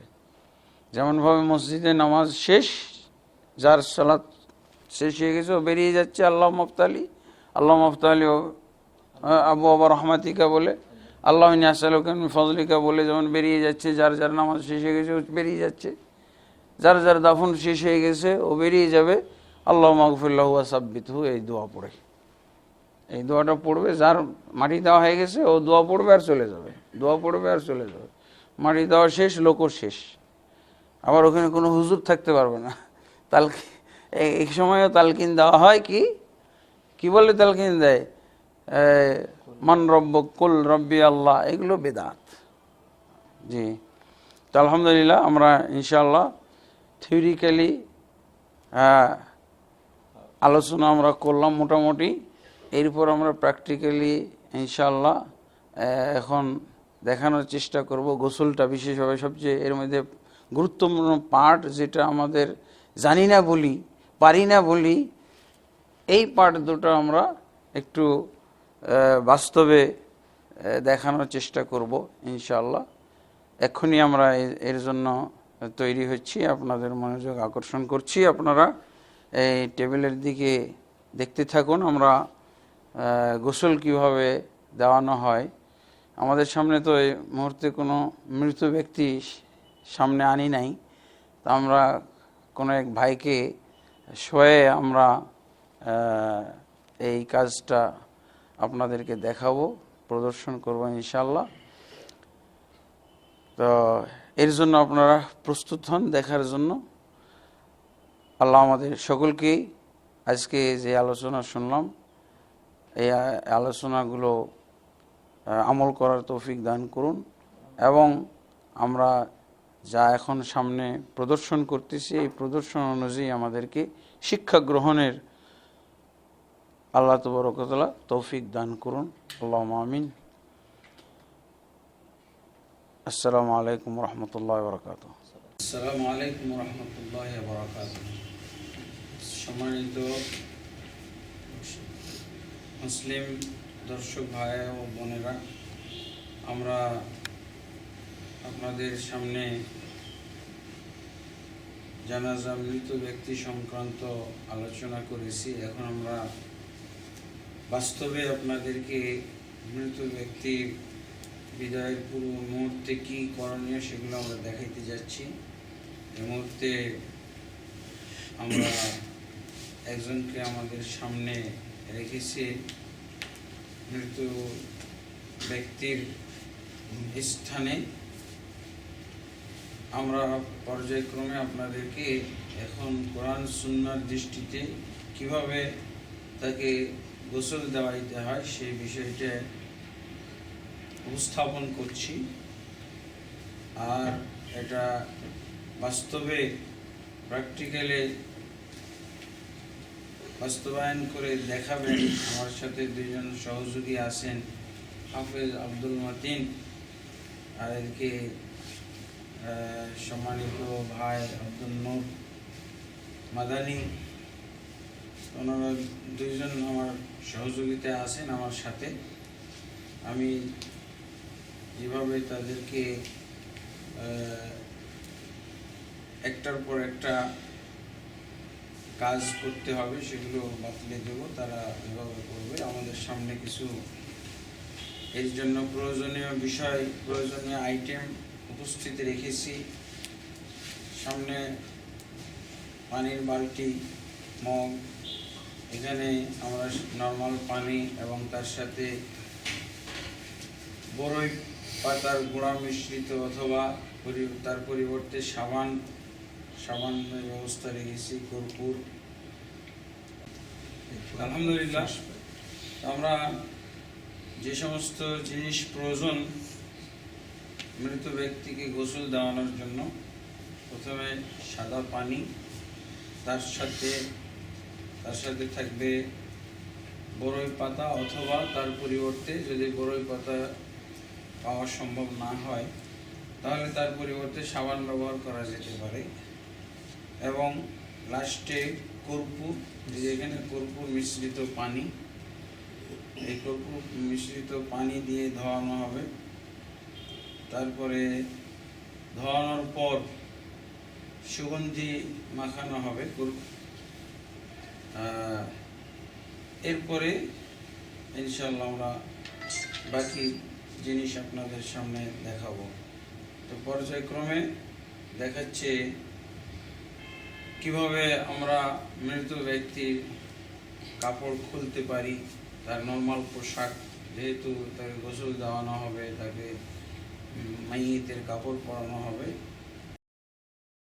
তবে একটা কাপড় মানে নাভির থেকে শুরু করে টাকনা পর্যন্ত, না হাঁটু পর্যন্ত এমন একটা কাপড় রেখে নিতে হবে। তারপর এই জামা খুলে ফেলতে হবে, যদি একটা জামা থাকে তাহলে সেটা খুলে ফেলতে হবে, যদি লুঙ্গি পায়জামা থাকে তো এই কাপড়ের নিচ দিয়ে হাত ঢুকিয়ে ওটা টেনে বের করে ফেলতে হবে।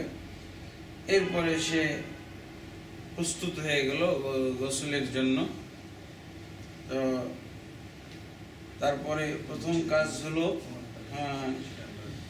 প্রথম কাজ হলো এর পরে তার পেটের ভিতরে কোনো বাতাস থাকতে পারে, তারপরে কোনো ময়লা মলমূত্র হয়তো বের হওয়ার উপক্রম থাকতে পারে, এই জন্য পেট এটা উঠিয়ে বসাতে হবে। তার আগের কাজ অবশ্য আর একটু ছিল, সেটা হলো তার চেক করা, হাত পা গুলো চেক করা যে সেগুলো মুভ করতেছে কিনা, এবং যদি না করে ওটা একটু ফ্রি করতে হবে। যেমন প্রথমে তার হাতের এবং দেহের অঙ্গ প্রত্যঙ্গগুলো মুভ করতেছে কিনা, স্বাভাবিক আছে কিনা ওটা চেক করে নেবে, ফ্রি করে নেবে এইভাবে।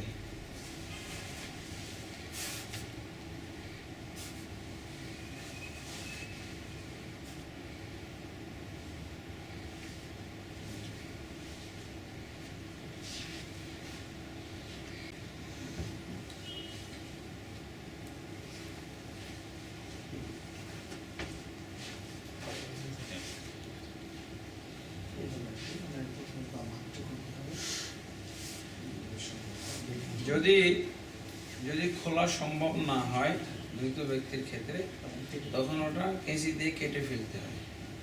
আর যদি খোলা সহজ থাকে তাহলে খুলে ফেলবে। ওই কাপড়টা দিয়ে উপকৃত হইতে পারবে জীবিত লোকেরা, হয়তো নিজেদের বাড়িতেও পরতে পারে, দানও করে দিতে পারে। আর এটাকে কোনো ধরনের অমঙ্গলের কিছু মনে করা ঠিক হবে না, এটা একটা কুসংস্কার হবে। আলহামদুলিল্লাহ, যদি খোলা সম্ভব হয় তো খুলে নিলাম, আর যদি না খোলা সম্ভব হয় তাহলে সেই ক্ষেত্রে কেঁচি দিয়ে কেটে ফেলতে হবে। ডান দিকের আগে হাতা কাটবে, তারপরে ডান পাশ থেকে তার একেবারে পুরা জামা কেটে ফেলবে, এরপরে বাম দিক থেকে। এইভাবে আর কি কাপড়, নর্মাল কাপড় তার খুলে ফেলতে হয়। এরপরে যেই কাজটা করতে হবে সেটা তাকে বসিয়ে পেটে হালকা চাপ দিতে হবে, যদি কিছু বের হওয়ার থাকে তো বেরিয়ে যাবে।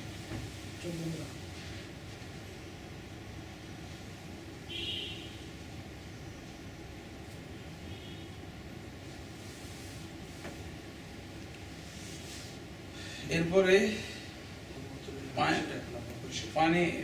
পানি ঢালতে হবে এখান দিয়ে, দাঁড় করিয়ে উঠিয়ে এখান দিয়ে পানি ঢালতে হবে।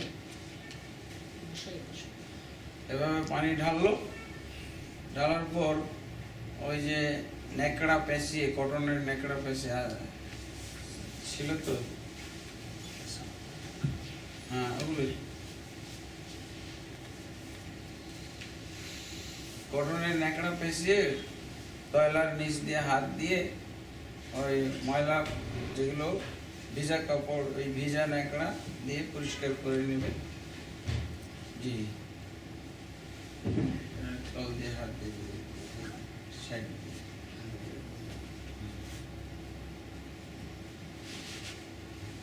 এইভাবে জি, এভাবে পরিষ্কার করা হলো। এরপরে পানি ঢেলে দেওয়া হলো, পানি ঢেলে দিয়ে বসে বা ধরেন যে সাইড দিয়ে ঢেলে দিল কোনোভাবে।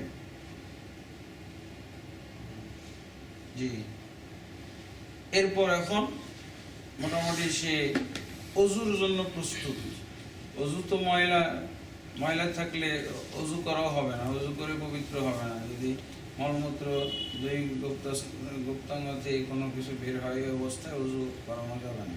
এখন পবিত্র হয়ে গেছে, এখন তাকে অজু করানো যায়।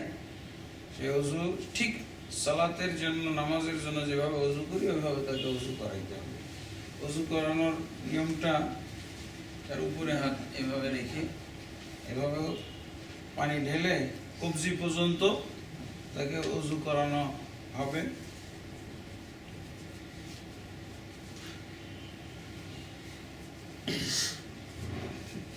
এরপরে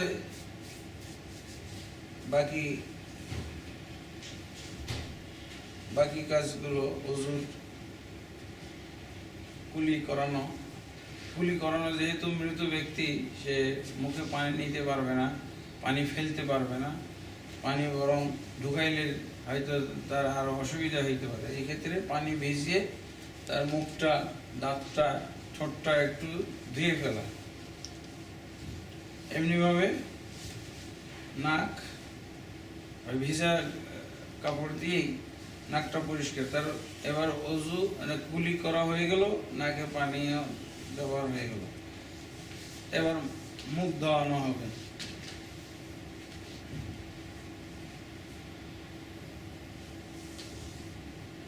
এরপর কোনই পর্যন্ত ডান হাত এবং বাম হাত।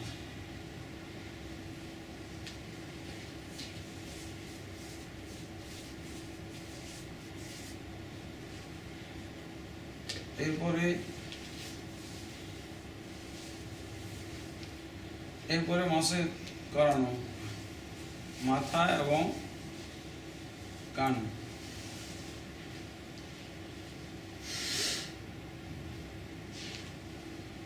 এরপর ডান পা বাম পা যেভাবে যে পর্যন্ত ধাওয়ানো হয় এভাবে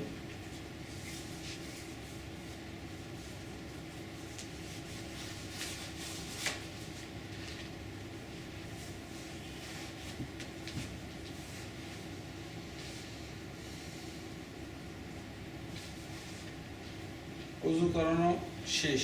এবার গোসলের পালা। প্রথমে মাথা দিয়ে ফেলবে, মাথাতে পানি ঢেলে মাথাটা পুরো গলা পর্যন্ত এখান থেকে দিয়ে ফেলবে।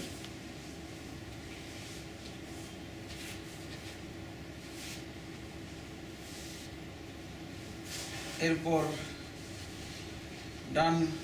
ডান দিকে পানি দিয়ে ধুইতে হবে। না, উপরটা ডান দিকে, এই দিক থেকে অর্ধেক পানি, উপর সাইড পুরা, কিন্তু পানি আগে ঢালবে ডান দিক থেকে। আর এই ডান দিক ধোয়ার পর পুরোটাই যতটুকু সম্ভব আর কি, তার উপর অংশ যেটা পানি আসতেছে, পানি দেওয়া সম্ভব, এটা পুরোটাই ধুইবে।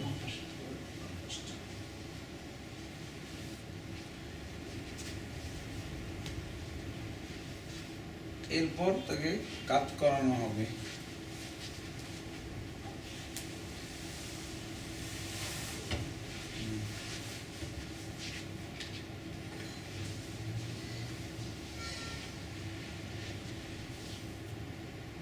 বাস, এরপরে এভাবেই আর কি পুরো শরীর সাবান দিয়ে আবার ধুইতে হবে, ডান বাম।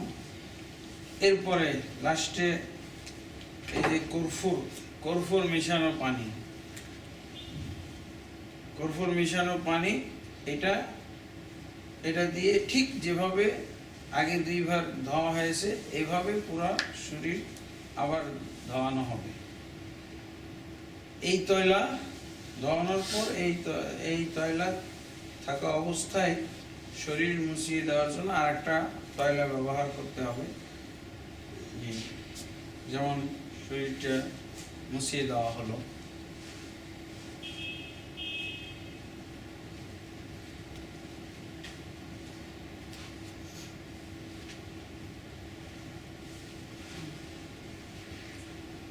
এই কাপড়ের নিচ দিয়েও যতদূর পর্যন্ত মোছানো সম্ভব মুছিয়ে দিতে হবে। আর এই পর্যন্ত যে আমরা দেখলাম, নারীর ক্ষেত্রেও একই।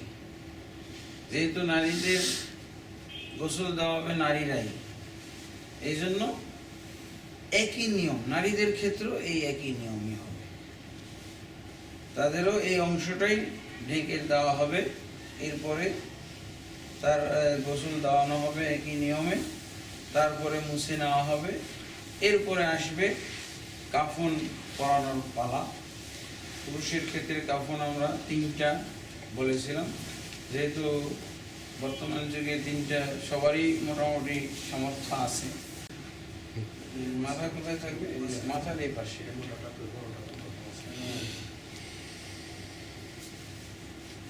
এটা পায়ের দিকে।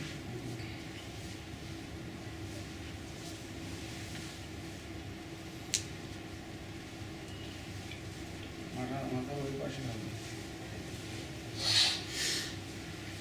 এখানে আমরা এই কাফনের কাপড় বিছানোর আগে বেল্ট বিছিয়ে নিয়েছি, যেই বেল্ট দিয়ে লাশ বাঁধা হবে জড়িয়ে। তো এটা 7টা পর্যন্ত দেওয়া যায়, 7, 5, 3। বেজোড় হওয়াটাই হলো উত্তম, বেজোড় হওয়ার নিয়ম আছে। এটা মাথার সাইড বাঁধার জন্য, আর এটা মাঝামাঝিতে বাঁধার জন্য, আর এটা মায়ের শেষে বাঁধ দেওয়ার জন্য। এই 3টা আমরা আপাতত দিয়েছি। এর উপরে পর্যায়ক্রমে 3টা কাপড়, যাকে লেফাফা বলা হয় হাদিসের ভাষায়, সেই লেফাফাগুলো আমরা বিছিয়ে নিচ্ছি।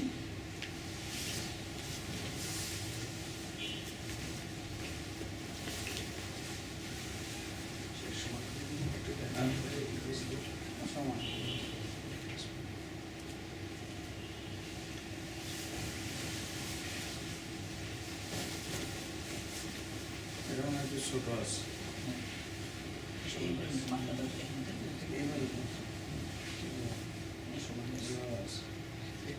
এটা যদিও বলা হয় কামিজ মানে কুর্তা, কিন্তু এটা বরাবর 3টে সমান সমান কাপড় দিয়ে করলেই যথেষ্ট।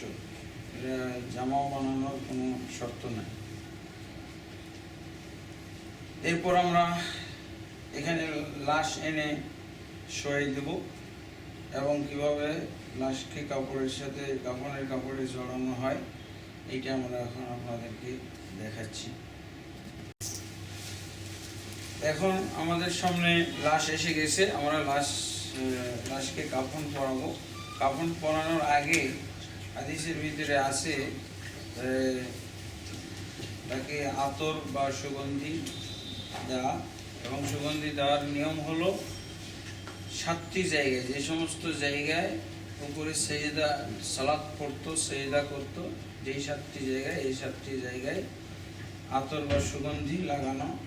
এটা হলো মাইয়িতের ক্ষেত্রে সুন্নাহ। এবং শরীরের যে সমস্ত চিপা চাপা জায়গা আছে, যেমন বগলের নিচে, তারপরে 2 হাঁটুর চিপায়, এগুলোতে সুগন্ধি মাখানো। এটা যেমন এইভাবে তার কপালে, নাকে, তারপরে হাতের তালু,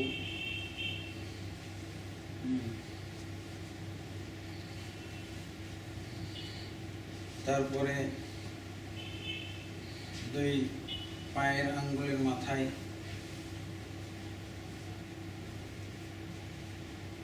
বগলের চিপাই, হাঁটুর চিপাই,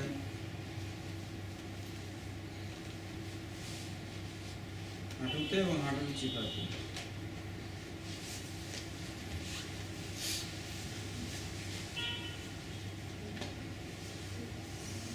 এভাবে আতর মাখানো হলো। তারপরে আতর, সাদা আতর যেটাকে বলা হয়, সেই সাদা গোলাপ জল হইতে পারে, সাদা আতর যেটা রঙিন নাই, এগুলোতে এই যে অঙ্গগুলোতে যেটা লাগানো হয় আতর, এটা রঙিন কালো বা যে কোনো রঙিন আতর দেওয়া যায়। আর কাফনের কাপড়ে গোলাপ জল অথবা সাদা আতর এখানে ব্যবহার করা, যেটাতে কালার হবে না সেটা। জি। এরপর আমরা আতর মাখানো হলো, এরপরে আমরা একটার পর একটা কাপড় লাশের উপরে জড়িয়ে দিব।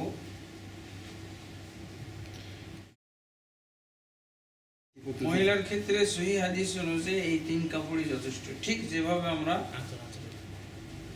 আমরা এই পুরুষ লাশের কাপড় জড়াচ্ছি, এইভাবেই নিয়মটা, মানে তাকে কাপড় আবৃত করে ফেলা। আমরা আগেই বলেছিলাম যে 3 কাপড়, 5 কাপড়, 2 কাপড়, 1 কাপড়।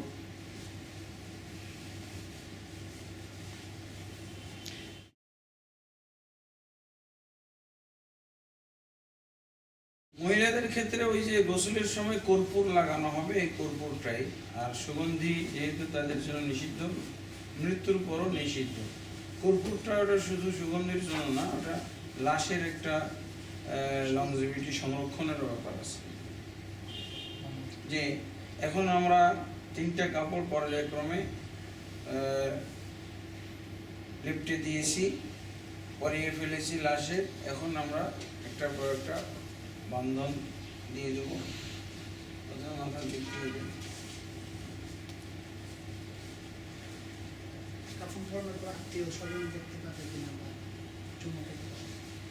কাফন পরানোর পরও ইচ্ছে করলে আত্মীয় স্বজন যারা দেখে নাই তারা দেখতে পারে, চুমু খেতে পারে। এটা জায়েজ আছে, এটা অনুমতি আছে শরীয়তে, বাধা নেই। কিন্তু এটা সবাইকেই দেখাইতে হবে এটার কোনো নিয়ম নেই। যে কেউ না দেখতে চাইলেও একটা প্রদর্শনী করা একটা নিয়ম, এটা ঠিক না।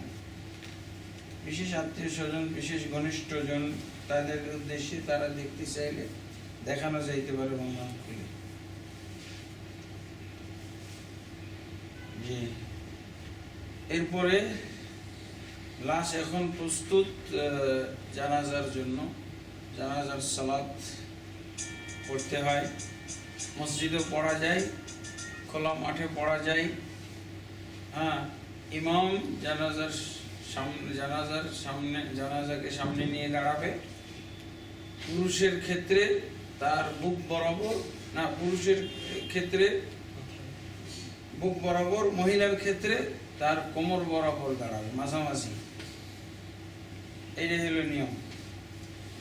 আর এটা 4 তাকবীরে সালাতুল জানাজা পড়তে হয়। প্রথম তাকবীর দিয়ে সূরা ফাতিহা এবং পারলে আরেকটি সূরা মিলানো যায়। সাবধান, এখানে কোনো সানা পড়া যাবে না।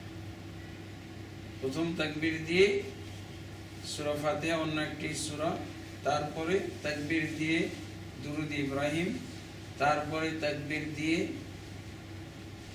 মৃত ব্যক্তির জন্য দোয়া, মৃত ব্যক্তির জন্য আল্লাহুম্মা গফির লিহাইয়িনা ওয়া মাইয়িতিনা ওয়া শাহিদিনা গায়বিনা, এই দোয়াটি। এরপরে বিশেষ দোয়া আল্লাহুম্মা গফির লাহু ওয়ারহামহু ওয়া আফিহি ওয়াফু আনহু, এই দোয়া পড়ে তারপরে আবার চতুর্থ তাকবীর দিবে। চতুর্থ তাকবীর দিয়েই সালাম ফিরাবে। একটি সালাম দেওয়াই যথেষ্ট এবং 2টি সালাম দেওয়া জায়েজ আছে। এভাবে আর কি লাশের প্রতি সালাতুল জানাজার সময়, জানাজার সালাতে তাকবীর দিলে তাকবীরের সাথে হাত তোলার কথাটা রাসূলুল্লাহ সাল্লাল্লাহু আলাইহি ওয়াসাল্লাম থেকে সরাসরি সহিহ কোনো হাদিস, মারফু কোনো হাদিসে পাওয়া যায় না। তবে ইবনে ওমর রাদিয়াল্লাহু আনহু থেকে পাওয়া যায়। প্রথমবার তো এটা তো সবাই একমত হাত তোলার ক্ষেত্রে, কিন্তু পরের তাকবীরগুলোতেও ইবনে ওমর রাদিয়াল্লাহু আনহু থেকে সহিহ বর্ণনায় পাওয়া যাচ্ছে যে তিনি হাত তুলেছেন। ইবনে ওমর রাদিয়াল্লাহু আনহু তো আর নিজে নিজে এটা আবিষ্কার করেননি, এটা মওকুফ সহিহ হাদিস, রাসূলুল্লাহ সাল্লাল্লাহু আলাইহি ওয়াসাল্লাম থেকেই তিনি পেয়েছেন। কিন্তু কোন ভাষায় রাসূল সাল্লাল্লাহু আলাইহি ওয়াসাল্লাম থেকে বর্ণনা করবেন, এই ভাষাটা স্থির না করতে পারার কারণে উনি রাসূল সাল্লাল্লাহু আলাইহি ওয়াসাল্লামের দিকে নিসবত করেননি, আমল করতেন। জি, আলহামদুলিল্লাহ। আমরা এখন মুসলিম দর্শক মুসলিম ভাইদের উদ্দেশ্যে জানাজার সালাত কিভাবে পড়তে হয়, কি নিয়মে পড়তে হয়, সালাতের ভিতরে কি কেরাত এবং দোয়া আছে সেগুলো আমরা জানানোর জন্য প্র্যাকটিক্যালি সালাতুল জানাজা পড়ে দেখাচ্ছি। এবং সালাতুল জানাজা ক্ষেত্রে এরকম একটা হাদিস থেকে ইবনে আব্বাস রাদিয়াল্লাহু বর্ণনা থেকে পাওয়া যায়, যদি মুসল্লিরা সালাতুল জানাজাতে কি পড়তে হয় এটা জানে না, কি বলতে হয় এটা জানে না, বা অধিকাংশ মুসল্লি জানে না, সেই ক্ষেত্রে জোরে পড়া যায়। আর যদি এমন হয় যে মুসল্লিরা সবাই সচেতন, সবাই নিয়ম কানুন জানে, সেই ক্ষেত্রে আস্তে আস্তে পড়বে ইমাম, এটাই নিয়ম। অধিকাংশ ক্ষেত্রে আল্লাহ রাসূল সাল্লাল্লাহু আলাইহি ওয়াসাল্লাম আস্তেই পড়েছেন, কিন্তু ইবনে আব্বাস রাদিয়াল্লাহু আনহু জোরে সূরা ফাতিহা পড়ে বলেছিলেন যে আমি এই জন্য জোরে পড়ে শোনাইলাম যাতে তোমরা জানতে পারো এটা রাসূল সাল্লাল্লাহু আলাইহি ওয়াসাল্লামের সুন্নাহ। এবং আল্লাহ রাসূল সাল্লাল্লাহু আলাইহি ওয়াসাল্লাম মাইয়িতের জন্য সালাতুল জানাজাতে দোয়া পড়েছিলেন। মুসল্লি সেই দোয়াটা কানে শুনে তিনি এরকম তামান্না করেছিলেন, আকাঙ্ক্ষা করেছিলেন যে আল্লাহ রাসূল সাল্লাল্লাহু আলাইহি ওয়াসাল্লাম এই ব্যক্তির, এই মৃত ব্যক্তির জন্য যে সুন্দর দোয়া করলেন, আজকে আমি জীবিত না হয়ে যদি ওই মৃত ব্যক্তিটা হইতাম তাহলে আমি অনেক ধন্য হইতাম। তাহলে কিভাবে উনি এই দোয়াটা শুনলেন, রাসূল সাল্লাল্লাহু আলাইহি ওয়াসাল্লাম যদি কিছুটা সশব্দে না পড়ে থাকেন।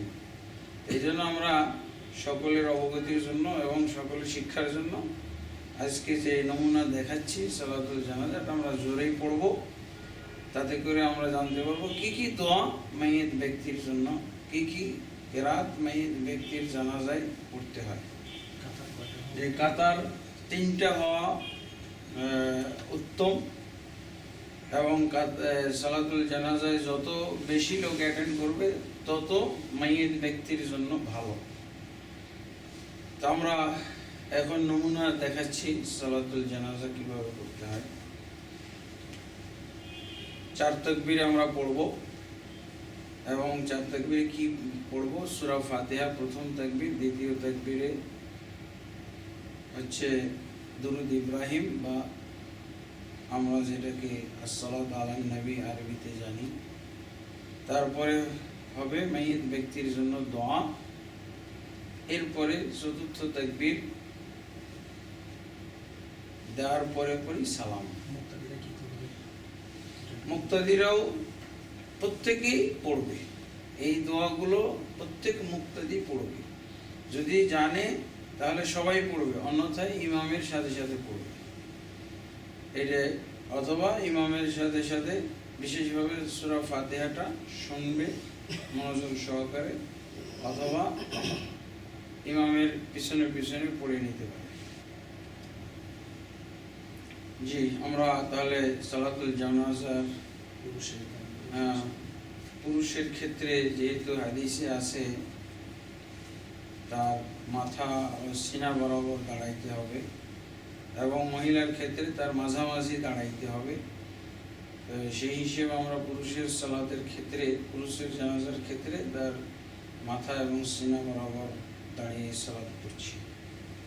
আল্লাহু আকবার। আলহামদুলিল্লাহি রাব্বিল আলামিন, আর রহমানির রহিম, মালিক ইয়াউমিদ্দিন, ইয়্যাকা না'বুদু ওয়া ইয়্যাকা নাস্তাঈন, ইহদিনাস সিরাতাল মুস্তাকিম, সিরাতাল লাযীনা আন'আমতা আলাইহিম গায়রিল মাগদুবি আলাইহিম ওয়ালাদ-দাল্লিন। আমিন। قل هو الله أحد الله الصمد لم يلد ولم يولد ولم يكن له كفوا أحد الله أكبر. اللهم صل على محمد وعلى آل محمد كما صليت على إبراهيم وعلى آل إبراهيم إنك حميد مجيد. اللهم بارك على محمد وعلى آل محمد كما باركت على إبراهيم وعلى آل إبراهيم إنك حميد مجيد. الله أكبر. اللهم اغفر لحينا وميتنا وشاهدنا وغائبنا وصغيرنا وكبيرنا وذكرنا وأنثانا. اللهم من أحييته منا فأحييه على الإسلام، ومن توفيته منا فتوفه على الإيمان. اللهم لا تحرمنا أجره ولا تفتنا بعده. اللهم اغفر له وارحمه وعافه واعف عنه وأكرم نزله ووسع مدخله واغسله بالماء والثلج والبرد ونقه من الخطايا كما ينقى الثوب الأبيض من الدنس، وابدله دارا خيرا من داره وأهلا خيرا من أهله وزوجا خيرا من زوجه، وأدخله الجنة وعذه من فتنة القبر وعذاب النار. الله أكبر. السلام عليكم ورحمة الله.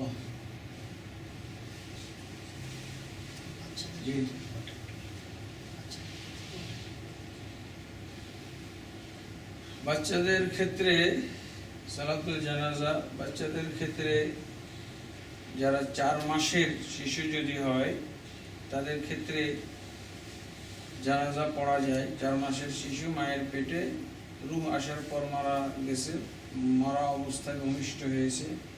এরপরে 7 বছর পর্যন্ত, 7 বছরের নিচে পর্যন্ত তাদের জন্য সালাতুল জানাজা, এটা হলো সুন্নাত কিফায়া। যদি নাও দেয় জানাজা তো গুনাহগার হবে না কেউ। আর এই সুন্নত আদায় করার কারণে আমরা নেকি প্রাপ্ত হব।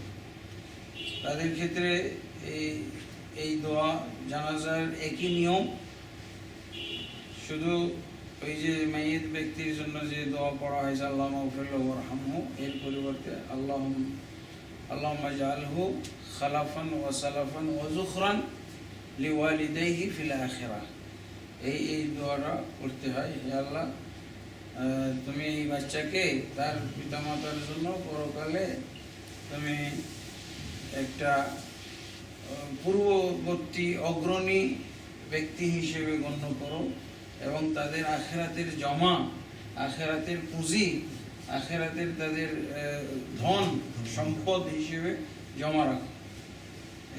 এই দোয়াটা আর কি, কারণ আমাদের তো গুনাহ নেই যে গুনাহ মাফ চাই, সেই ক্ষেত্রে পিতামাতার জন্য তার উপলক্ষে দোয়া করা হবে। যে এভাবে আমরা জানাজা সালাত সম্পন্ন করলাম, এভাবেই আমাদেরকে সুন্নাহ মোতাবেক, রাসূল সাল্লাল্লাহু আলাইহি ওয়াসাল্লামের সহিহ হাদিস মোতাবেক জানাজা পড়তে হয় এবং শেষ কাজ সম্পন্ন করতে হয়। আল্লাহ আমাদের সকলকে আমাদের আজকে প্রদর্শিত নিয়ম অনুযায়ী সালাতুল জানাজা এবং তাকফিন এবং তাগসিল অর্থাৎ গোসল দেওয়ানো এবং কাফন পরানোর নিয়মগুলো পালন করার তৌফিক দান করুন। আল্লাহুম্মা আমিন। আসসালামু আলাইকুম ওয়া রাহমাতুল্লাহি। দেখুন কবরে আমরা কীভাবে শোবো, সাধারণত মানুষ কিন্তু এইভাবে সরে দেয়। ওটা একটুখানি কাজ করে দেখানো যায় কিনা কবরে আমরা এইভাবে কাজ করে শোবো।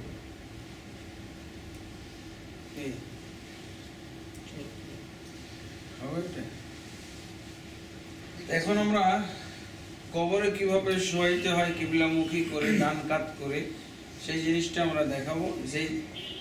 সেটা হলো এমনভাবে শোয়াইতে হবে কবরের লাশকে যেন সে ডান কাত হয় এবং কিবলামুখী হয়। ডান কাত যেভাবে আমরা নর্মাল বিছানায় ডান কাতে শুই সেটা আমল, আর একটা হলো কিবলামুখী তাকে করা। তো সেই ক্ষেত্রে যদি কবরটা ওই নিয়মে খনন করা হয় তাহলে তো ভালো, আর যদি কবর ওই নিয়মে না খনন করা হয় তাহলে তার পিঠের দিকে কোনো একটা কিছু মাটি দিয়ে অথবা অন্য কিছু দিয়ে, যেমন আমরা এই মুহূর্তে দেখাইতে পারি,